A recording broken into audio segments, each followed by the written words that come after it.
Hello everyone, how are you doing? This is MD Tech here with another quick tutorial. In today's tutorial, I'm going to show you guys how to sign into Windows 11 automatically without using your password. So, assuming you have a computer password, but you just don't want to have to use it every time you sign into your computer, in today's tutorial, I'm going to show you guys how to do that. So, we're going to go ahead and jump into it and start by opening up the search magnifying glass down in our taskbar. Type in NET PLWIZ. Best result should come back with net PLWIZ.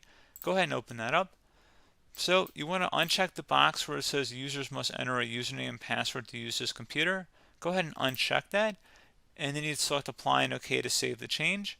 Please note, if you do not have this option available, there is a workaround that I will have a link to a video in the description of the video that I have made regarding this and how to go around that if you don't see this option. It's a very simple tutorial.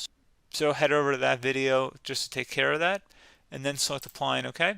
You have to enter in your computer password in order to save that, and then select OK, and you should be good to go.